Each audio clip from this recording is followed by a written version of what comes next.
He walked into a luxury restaurant with only $5 in his pocket. What was supposed to be a romantic evening quickly turned into a nightmare. His date laughed, the diner sneered, and the manager demanded he leave. Humiliated, he was ready to disappear forever, until a voice stopped the room cold. When a billionaire woman stood up and said, "He's with me," everything changed. What happened next will leave you speechless and prove that dignity is worth more than gold. But before we dive in, drop a comment below and tell us what time is it right now, and where in the world are you watching from? David Okoro had never been to a restaurant like this before. Crystal chandeliers dripped from the ceiling like frozen waterfalls, scattering gold across polished marble floors. The air smelled of roasted duck, fine wine, and expensive perfume. He felt out of place the moment he walked in, tugging at the collar of his borrowed shirt, but he told himself to breathe. Tonight was supposed to be special. Tonight was supposed to remind him he was more than a servant. The maitre d' gave him a quick glance, eyes scanning his worn shoes before plastering on a polite smile. "Reservation name?" "Selena," David replied, his voice steady though his heart raced. He was led to a corner table. A glass of water shimmered before him, catching the candlelight. He checked his phone. No new messages. His palms were damp. He opened his wallet, just one bill left. $5. That was it. The rest of his wages had gone to his mother's medication and his younger sister's school fees back in Lagos. He had promised himself he wouldn't think about that tonight. This evening was for him. Selena had seemed warm in her messages, flirty, playful, eager. She had chosen this place herself, telling him she liked sophisticated spots. He thought maybe she had seen something in him beyond his uniform, beyond the hours he spent polishing floors and carrying trays in other people's homes. At last she arrived. Selena was dazzling, long curls cascading down her back, lips painted a bright red that caught every eye in the room. She slid into the seat opposite him, her eyes quickly scanning his outfit. A tiny frown tugged at her lips before she smoothed it away. "David, right?" she asked. "Yes," he said, smiling nervously. Her smile was tight. "Well, at least you're punctual." "I like that." They chatted at first, small talk about movies, her favorite travel destinations. David listened attentively, genuinely interested, but every time he spoke about his own life, her eyes glazed over.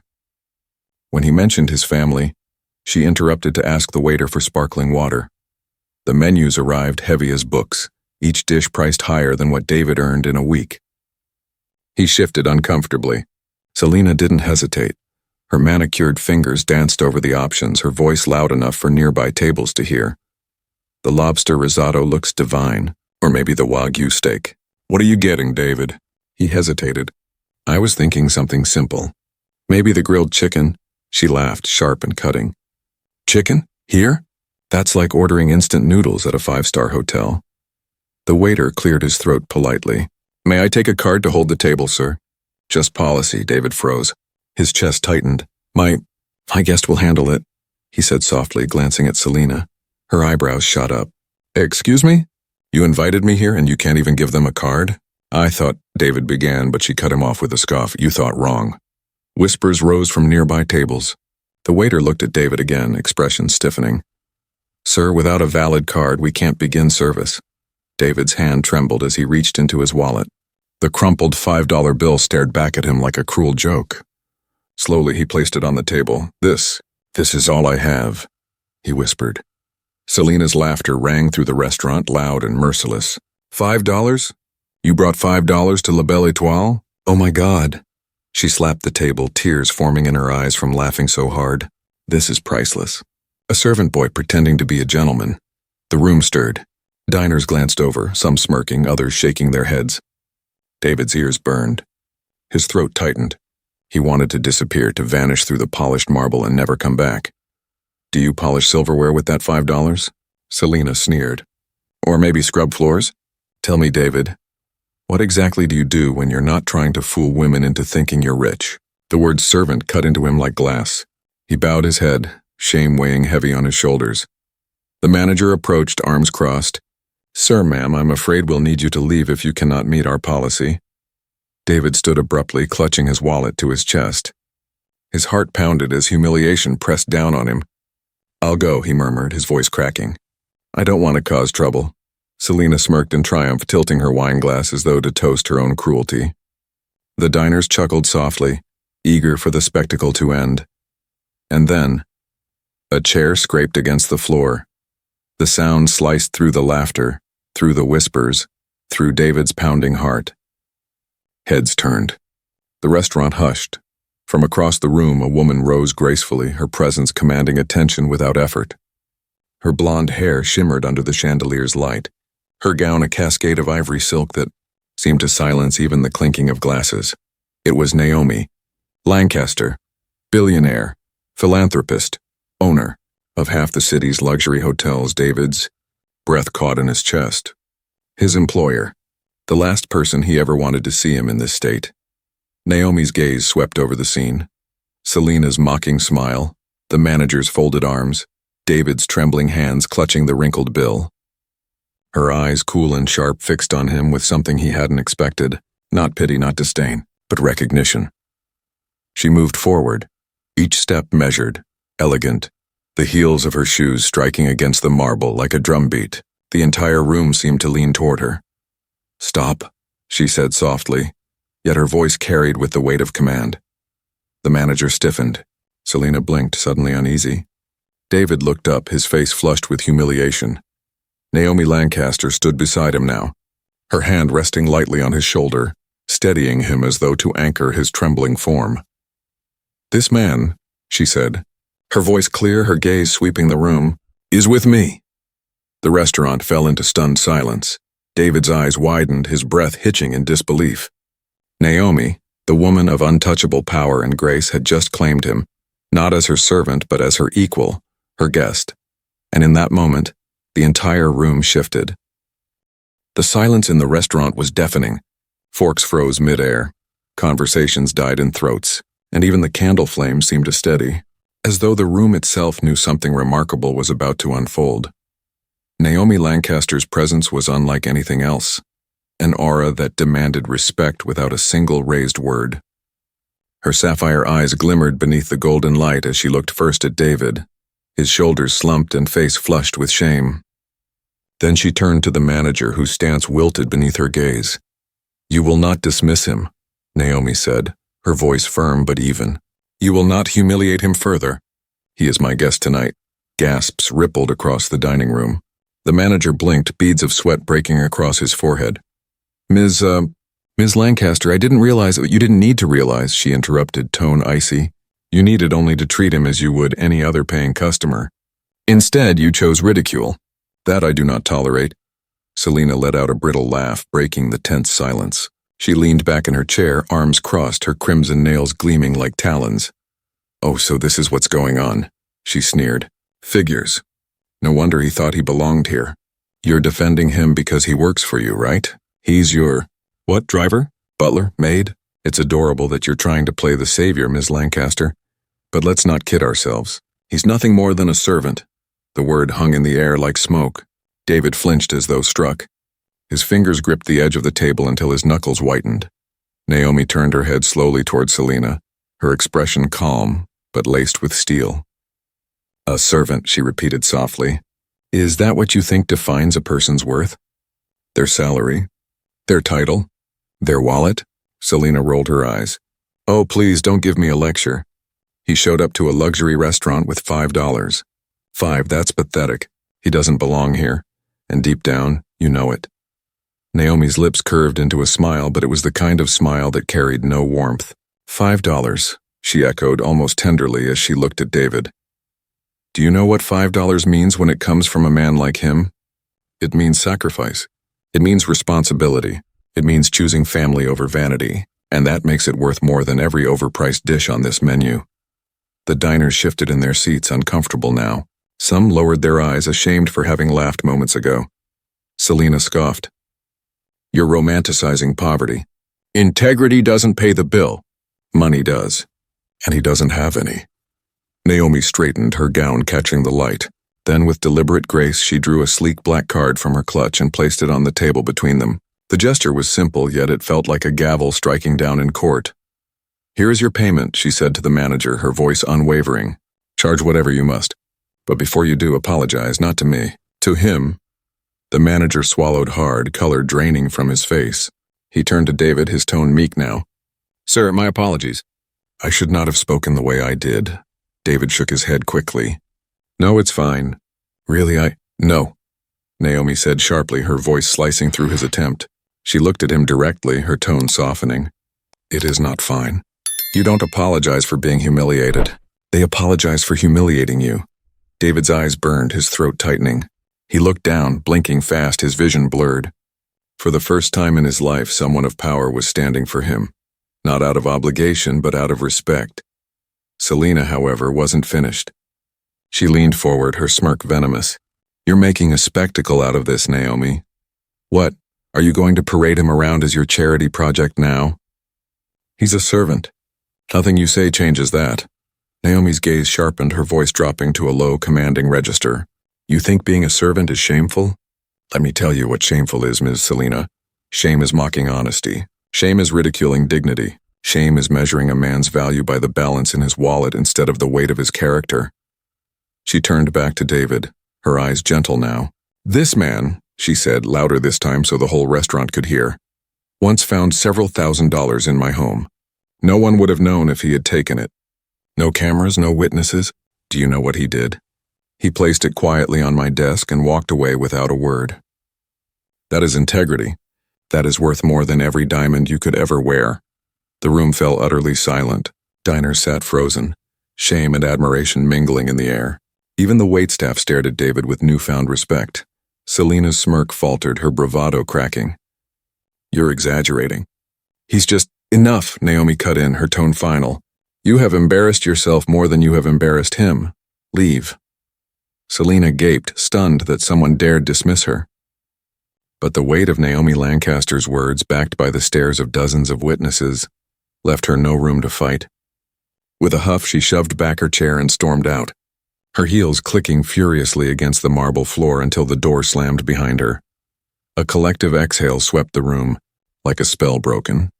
Naomi turned back to David, who was trembling, his hands gripping the edge of the table. His voice was barely a whisper. You didn't have to do this. Yes, Naomi said simply, pulling out the chair across from him. I did. She sat, her ivory gown pooling elegantly around her, as if the entire scene had been choreographed. Because dignity is not something you earn with money. It's something you deserve by being human. David stared at her, overwhelmed, torn between gratitude and disbelief. The diners around them were still watching, but Naomi leaned forward slightly and said, Sit down, David, let them look. They're not staring at shame anymore. They're staring at what respect looks like. Slowly, shakily, David sank back into his chair. The waiter, wide-eyed and nervous, approached. Shall I take your order, madam? Naomi didn't even glance at the menu. Bring something simple, something hearty, something he'll enjoy. Minutes later, plates of roasted chicken and warm vegetables were placed before them. David picked up his fork with trembling hands. He whispered, Thank you, Miss Lancaster. I'll never forget this. Naomi's eyes held his. Good, she said softly. Because one day when it's your turn, I expect you to do the same for someone else. And for the first time that evening, David smiled through his tears. The next morning, sunlight spilled through the Lancaster estate like liquid gold, bouncing off glass walls and gleaming marble floors. David moved quietly through the corridors, dressed in his pressed uniform, head bowed, shoulders tight. His heart was still rattled from the night before. The humiliation, the laughter, and then Naomi's voice cutting through the cruelty like a blade, lifting him from the ashes of shame. He had replayed it in his mind all night, wondering if it had been real. Now standing outside Naomi Lancaster's office door, he wasn't so sure. His palms sweated. Was she angry at him for drawing attention? Did she regret standing up for him? He knocked gently. Enter, came her crisp voice. David stepped inside. Naomi sat behind her vast mahogany desk, a wall of glass behind her framing the city skyline. Power radiated from her, but it wasn't just her wealth, it was her calm control. The way she owned every space she walked into. To David's surprise, another person was already there. Lucinda Harrow, the estate's HR director, with a clipboard clutched to her chest and worry etched across her face. David, Naomi said, gesturing for him to step forward. I was just speaking about you. His stomach tightened. Ma'am, if it's about last night, it is, she interrupted, though her tone wasn't sharp. And about more than that. Naomi leaned back in her chair, steepling her fingers. Lucinda, explain what you told me this morning. Lucinda shifted uncomfortably. Well, last month David's overtime was cut. Without notice. It wasn't performance-related, it was managerial discretion. David's chest sank. He remembered. That sudden change had forced him to send less money home, leaving his mother to skip doses of her medicine. He had said nothing, swallowing the loss because arguing wasn't his place. Naomi's sapphire eyes narrowed. Restore it. Effective immediately. With back pay. Lucinda's mouth opened. Ms. Lancaster, that's highly unusual. Policy. Naomi's voice dropped like ice. So was humiliating him in front of an entire restaurant. Handle it. Lucinda swallowed and scribbled furiously on her clipboard. Yes, Ms. Lancaster? David blinked, stunned. Ma'am, you don't need to. I do, Naomi said, cutting him off again. Because justice isn't optional in my house. David's throat tightened. He tried to speak, but Naomi wasn't finished. Starting next week, she continued, you'll be enrolled in evening classes. Business management, accounting, or hospitality. Whatever you choose. I'll cover full tuition, including materials. David's jaw dropped. Classes? But why? Naomi's gaze sharpened. You are not just anything, David. You're a man who returned money that no one would have missed. A man who holds his family above his pride. That integrity is rare and it deserves opportunity. You will take these classes. You will learn. And you will grow. David's heart thundered in his chest. But I can't repay you. Not for this. Not ever. Naomi's expression softened, though her voice remained steady. This isn't a debt.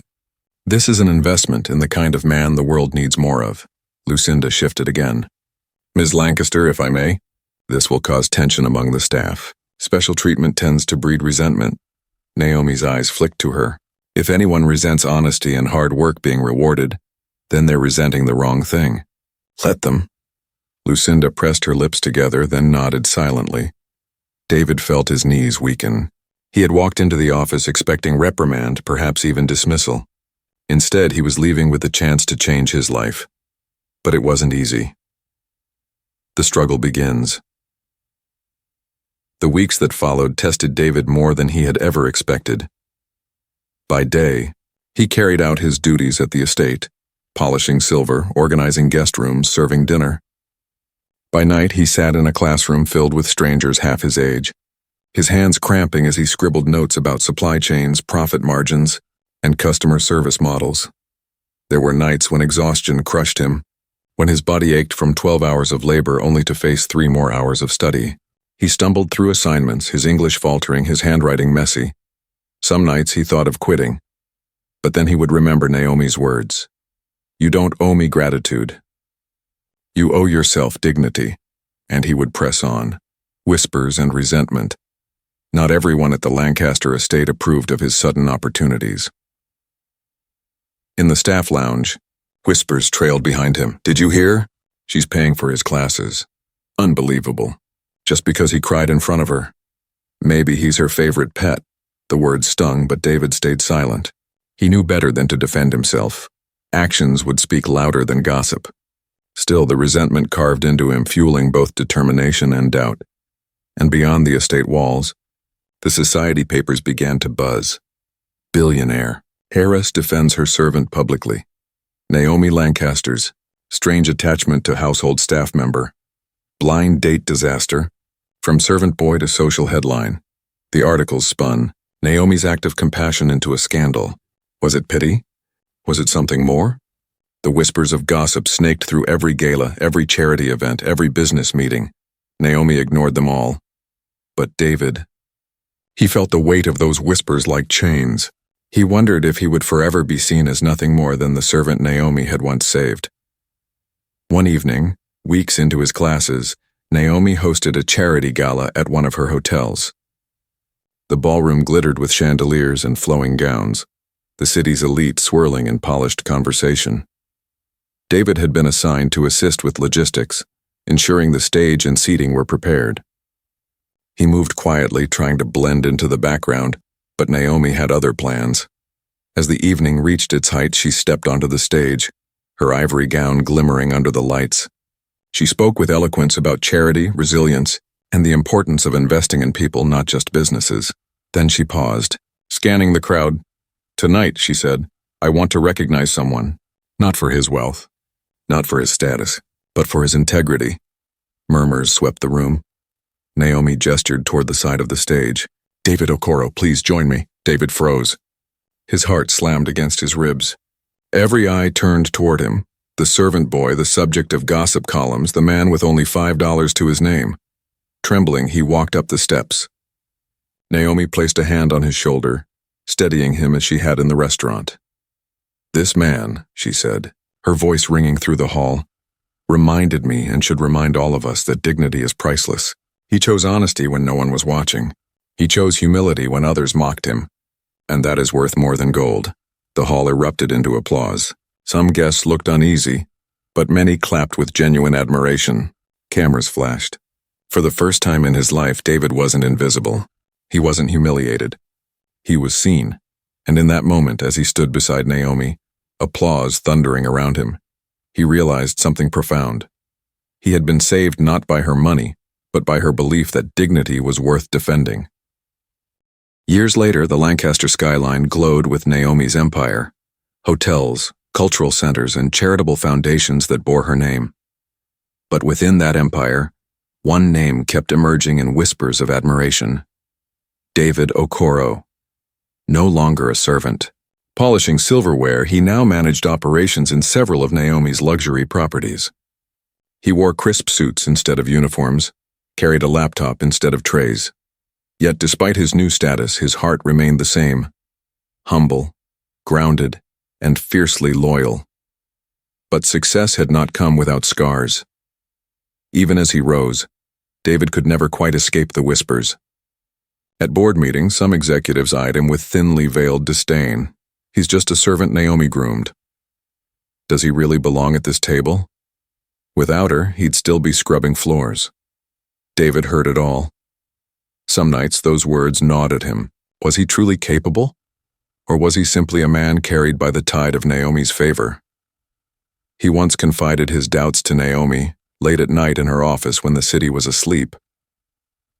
"Sometimes I wonder if I've earned any of this," he admitted, staring at his reflection in her glass windows, "or if I'm just the story everyone talks about, the servant who got lucky." Naomi set down her glass of wine, her eyes piercing. "David, listen to me. Luck may open a door, but only integrity keeps it open. And you've proven, again and again, that you belong not because I said so, but because you showed so." Her words anchored him. Still, he carried them like armor, knowing he would need them for the battles ahead. As David's career flourished, so did his vision.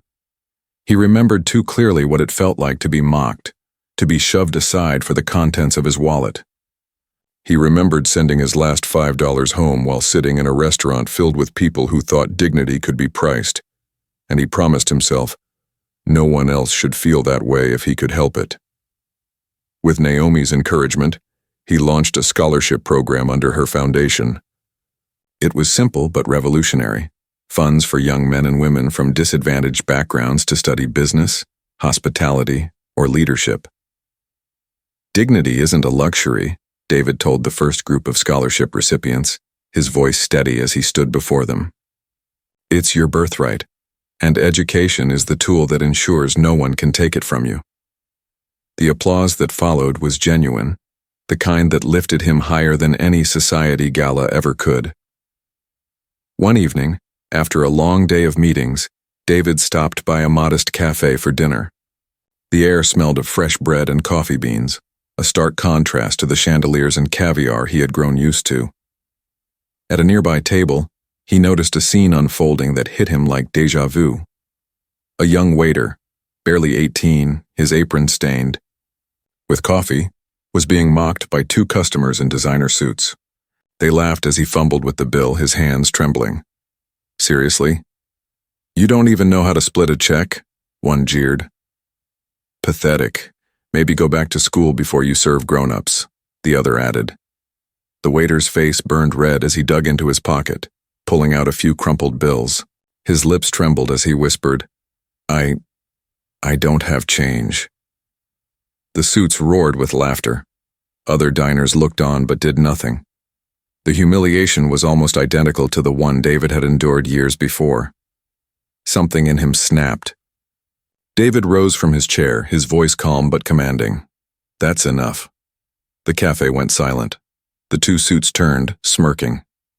And who are you? One scoffed. David stepped forward, his tailored suit gleaming under the dim lights. His presence carried weight, but not because of wealth, because of conviction. I'm someone who knows exactly what it feels like to be mocked over money, he said evenly. He reached into his wallet, pulled out a sleek card and handed it to the trembling waiter. Put the bill on this and bring him dinner too, something hearty, something he'll enjoy. The waiter stared at him wide-eyed. Sir, you don't have to. Yes, I do, David said gently. Because dignity isn't something you beg for. It's something you deserve. The cafe was still. The two suits shifted uncomfortably, their bravado fading under the weight of David's calm authority. They muttered something about leaving and stormed out. The young waiter's eyes filled with tears. Thank you, he whispered. David placed a hand on his shoulder. Don't thank me. One day, when it's your turn, you'll do the same for someone else. Later that night, David stood on the balcony of his apartment overlooking the city. The lights shimmered like 1,000 tiny stars. He thought about that restaurant years ago, about Selena's mocking laughter, about Naomi's hand on his shoulder as she said, "This man is with me." Back then, he had been nothing more than a servant clutching $5. Now he was a leader carrying forward her lesson. His phone buzzed. A message from Naomi. Saw the news. You did well tonight. I'm proud of you. Remember, this is your legacy now. David smiled, tears pricking his eyes. He typed back. Thank you, for seeing me when no one else did. For teaching me that dignity is priceless. I'll keep paying it forward. He slipped his phone back into his pocket, looking out over the city. Somewhere out there, another young man or woman was being humiliated for not having enough. But maybe, just maybe, the ripple of dignity would reach them too, because Naomi Lancaster had stood up once, and that single act had changed not just David's life, but countless others. And so, the cycle continued. What would you do in this moment? Comment below, and don't forget to like and subscribe for more inspiring stories.